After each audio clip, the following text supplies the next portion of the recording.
Behold my strength presents Fanfic Drama Theater, bringing you the absolute pinnacle of internet fanfiction since 2008.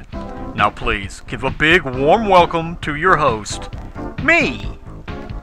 Thank you all, you're far too kind. Now, on today's episode of FDT, we're going to be reading a short story brought to us by fanfiction.net.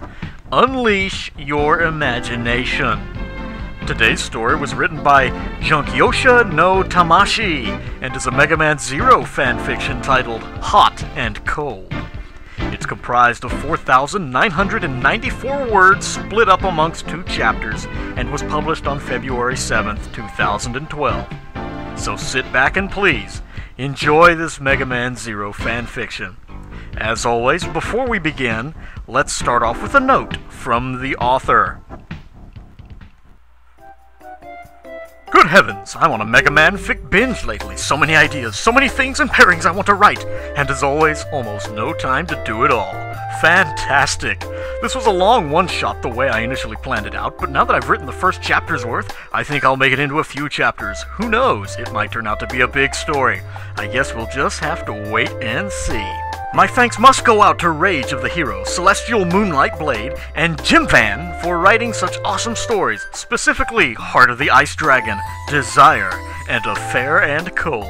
Those 3 really got the gears turning. If you haven't read those fics yet, I highly suggest it. I'm not advertising their stories at their behest. I'm doing it because they're fantastic fics that deserve a lot more attention. The pairing here will be Zero X Leviathan with very slight anti-Zero X Seal. Mainly because I like Levy as a character. It's a rather underrated, but it's starting to surface more and more lately, pairing. And she has a lot of potential for backstory. Those, as well as the fact that writing an In Love with My Enemy story is just so much more fun and a lot more difficult than In Love with Obvious Love Interest that I have stuff in common with immediately. The next part is very important. Read it carefully or the whole story will not make sense. This takes place after the events of Zero 4, but I'm using an alternate timeline in which Zero does not die in the Ragnarok explosion. Hell, maybe he did survive, but Capcom will never tell us. Open parenthesis. There are reasons for this, I assure you, and doing this fic during or between the other games would be too easy. Without further ado, here's Hot and Cold. XXXXXX. Literary key. If something is in quotation underscore end quotation, it's someone speaking aloud. If something is in apostrophe underscore apostrophe and in italics, it's someone's thoughts. Open quotation XXXXXX. End quotation will be the separator, usually for a flashback or switching to another person's POV during the story. Oh wait. A red-clad warrior walked carefully amongst the destroyed city. Neo-Arcadia was now a hollow shell of the thriving metropolis it was just months before, if it could even be called that. Searching through the massive wreckage and debris for any survivors the first wave of scouts might have missed in their hurry, Zero could not help but ponder the most recent interaction between Ciel and himself. Returning from the Ragnarok only scant moments before its explosion, Zero was immediately greeted by a teary Ciel, charging him and wrapping her arms around him so tight he was sure she'd snap him in half. He slowly returned the embrace, his hand gently rubbing against her back as comfort for the woeful happiness she now exuded. He sensed her pulse quicken when he put his own arms around her, and instantly knew the direction the situation was headed towards. He had been delaying this moment since the incident with El Piso, when her feelings for him first became clear. He knew he could no longer put it off. She shifted to look at his face, her face flushed and lips slightly parted as her bright blue eyes gazed into his green ones with a restrained heat. The guilt was starting to well up within him as he dreaded what he was about to do. She began to lift her head towards his, but stopped when his grip on her tightened. Looking at his face once more, Ciel saw a look of sad, apologetic regret in his dark eyes, and the slight shake of his head was all the confirmation she needed. Saying nothing, she hesitantly unwound herself from him and stood in place only briefly before darting to the sanctity of her room. She knew he was not cruel or deliberately trying to hurt her, but that didn't help the pain soften in any way. Sighing heavily and wearily, Zero headed towards Servo's maintenance room to rest up from the exhausting battle with Wheel. The fight had drained him, and he needed to be at full power if he was going to help the secondary evacuations of Neo Arcadia. With only a shared understanding nod between warrior and technician, Zero climbed into the apparatus and drifted quickly into a dreamless sleep. That had been 3 hours ago, and lifting a large chunk of rock from over a makeshift cavern, he shook his head to try and clear his mind. His search would be unsuccessful if he dawdled too much. Looking below him at the tunnel created in the collapse of the city, Zero had the sure feeling that there were survivors down here. Without a moment's hesitation, he leapt into the crevice and into the unknown. Neige, nerve-wracked after several hours without updates on the status of the Ragnarok mission, walked into the caravan with the expectations of finding out the situation.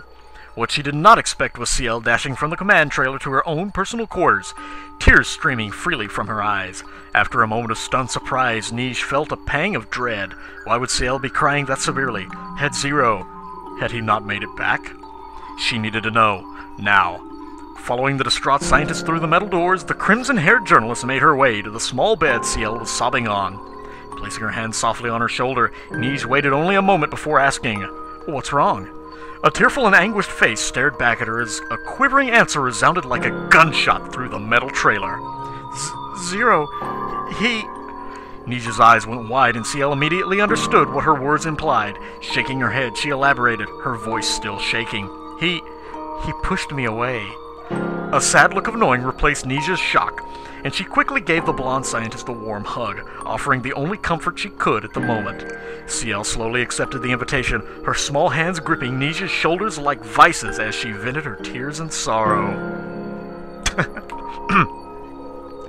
Zero had so far found nothing of worth in the tunnels. The hole he jumped into, as it turned out, had collapsed into one of Neo Arcadia's temple areas. Which temple exactly, he could not determine. The entire building was in ruins, its vaulted ceilings now blocked out by mountains of rubble. Zero was about to turn back and continue the search elsewhere when he heard a faint but pained groan. Walking towards its source, he noticed small movements behind a huge fallen pipe. He gasped when he saw what, or rather who, had made the noise. Sage Harpuya lay trapped, crushed from the waist down under the massive cylinder. His right arm was missing and his armor was ruined beyond repair. Zero realized there was nothing that could be done to save him, given the current lack of team or equipment. He would be long dead before any help could arrive too. The Wind Sage's glazed eyes took on a shine of respect, a near reverence, at the one who had endured trial after trial and still stood strong. A warrior's respect for another. Zero caught this and reached out toward him, but was halted by a shake of Harpuya's head, which was clear to be an effort by itself. No, Zero, it's too late for me. Harpuya, you don't. I do. It has been the greatest honor of my life to have known you, Zero. The Scarlet Warrior should have felt pride, but only felt sorrow for the taken-for-granted loyalty this man held onto so strongly, even at the moment of his demise. My only regret was that we never had a real fight. Harpuya coughed roughly, this time fading quickly. Go, he said, raising his arm with massive efforts to point beyond him to a flooded portion of the tunnel. It's too late for me, but you can still save Lev. He could say no more as he collapsed, his final breath leaving him as his jade eyes slowly closed. Zero, as much as he would have liked, did not have time for sadness. He had someone to rescue. He dove into the water, heading through the straightforward, sunken pit towards one he himself had taken for granted for longer than he ever should have. Oh my god. The sunken passageway was littered with brick and mortar and steel of all shapes and sizes. Small chunks of rock were falling occasionally from the ceiling, and Zero realized the whole tunnel would collapse very soon. He needed to hurry. Going deeper into the chasm, he saw the nostalgic sea vessel of his old enemy Repliforce resting idly in the water, its thick armor effectively saving it from the collapsing destruction around it. His previous question was answered. He was in the water temple. Continuing on past the ship, another small tunnel presented itself. Swaying through the almost claustrophobic space, he saw a large room beyond it and was almost completely filled with rubble. Exiting the small tunnel, he caught a faint glimmer at the far end of the room, under a slanted boulder that had not yet fallen completely. Hope filled him as he darted towards it, the tiny glint become a soft glow of pale gold in the murky depths. Sorrow and hurt welled up within his body as he saw Fairy Leviathan lying unconscious under the angled slab, her halberd shimmering like a star in the darkness of the sunken room. She appeared to have suffered only minor damage, a few chinks in her armor here and there, several small cuts and scrapes, nothing too major, but Zero couldn't assess whether or not she had taken any internal damage. Please, please be okay. A large rumble resounded above them. He had no more time to waste. Quickly, Zero pulled her to him, gently holding her while retrieving and disarming her weapon. Tucking the retracted rod next to his saber, he hurriedly made his way back to the small tunnel. Swimming through it with Leviathan in his arms was no easy feat. He tried his damnedest not to let the tightly constricted walls scuff her out of her temporary reprieve, and felt rather pleased with himself when they emerged from the tunnel and she was still asleep. Another tremor rocked the ruined temple, this time louder and closer. Zero was all but a streak of red and blue as he sped toward the tunnel he first dove into, desperate to escape before the entire room collapsed on them both. He was not 20 feet from the exit when a final quake shook, and the only way out fell into collapse before his eyes. "Damn!" he shouted, eyes darting for any alternative. He remembered the ancient Repliforce ship, whose immensely thick armor had saved it from the earlier collapses. His second and only choice clear, he made for the fated yellow vessel with the Blue Lord still resting, oblivious to the hectic destruction around her in his arms. Zero had just barely made it through a small hatch on the deck, closing it as frantically as the room fell into ruin behind him. They were safe from the collapse, but were now trapped on the old ship. Ciel had finally begun to calm down. After a solid 2 hours worth of crying and venting, Neige had not once left her side, determined to comfort the girl who was lucky enough to have comfort she, herself, never had. She would not fail her friend where she had fallen. What? The blonde sat up, sniffing and wiping her flushed face. "Thanks, Neige," she said. Her voice was still wavering a bit. "I needed that." Neige smiled, glad to see her beginning to recover. "Anytime, Ciel."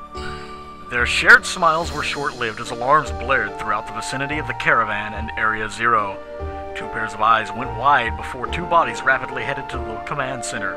The transserver module was hectic, the operators were frantic, and the multiple screens flashed red and displayed garbled figures and images. Ciel was the first to voice her concern. "Operator, what's wrong? And where's Zero?" The brunette operator was the one to issue the reply as she stepped down from her pedestal to assess the other monitors. Zero went to Neo Arcadia to do a second search for any other survivors. Ciel was not entirely shocked by this. She hoped he rested up at Servo's maintenance room before heading out. Going into a danger zone in his prior condition was little more than a suicide mission, even for him. Then why is everything going crazy? The operator stopped to look at Ciel in the face, and knowing her next words would only double the pain Ciel had all but just recovered from. "The area we sent him to just collapsed." Ciel's knees buckled, tears gathering anew and breaths catching in her throat. The last thing she saw was Neige standing over her, and then blackness. Intermission time! And with the intermission, let's introduce the author's endnotes for Chapter 1. Like it so far? I know Harpooya dying is probably not going to sit well with some people, which is exactly why I did it. Everything has a reason in the end, I assure you. Love it, hate it, please review so I can assess myself with the feedback you all give me. I live off of your reviews like a leech, so please don't starve me. :D. Until next time. Okay.